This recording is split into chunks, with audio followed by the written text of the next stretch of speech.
Hi everyone, welcome back to the final part of my trip to the south of Spain, and today we're traveling from Cordoba to Seville. So this is my final city to visit, and we're starting off by visiting the Royal Alcazar. The building has a history of both Roman rule as well as Muslim rule, and in this plasterwork you can see Latin as well as Kufic calligraphy. Now what's interesting about the Alcazar is that it's still used as a place of royal residence for the royal family in Spain. Now I'm going to say something a bit controversial, but I preferred the Royal Alcazar in Seville to the Alhambra in Granada. Now the reason I say I prefer my experience here is because I actually had time to look at the artwork properly and not feel like I was rushed. I was able to see everything in detail and really appreciate the skill set that was needed from the artisans to create the artwork. The palace also has some beautiful gardens, but I feel nothing can really compete with the gardens of the Alhambra. I then decided to finish off my night by jumping on a boat ride of the city at sunset,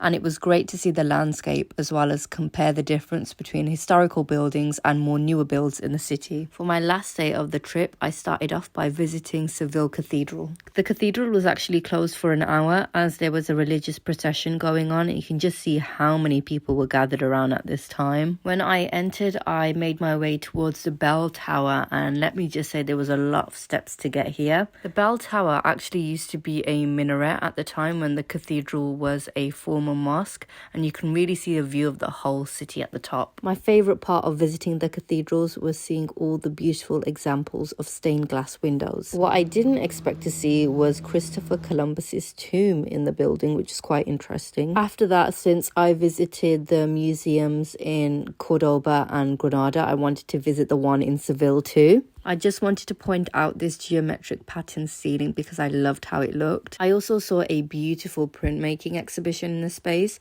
but I didn't manage to catch any videos of it. I also managed to see some live flamenco dancing, which was on my list, so I'm glad I saw it on my last day. And that, everyone, concludes my research trip. I want to say a big thank you to Arts Council for granting me the DYCP funding to make this trip happen, as well as everyone who has supported me on my creative journey so far. Thank you all for watching, and I'll see you in another reel soon.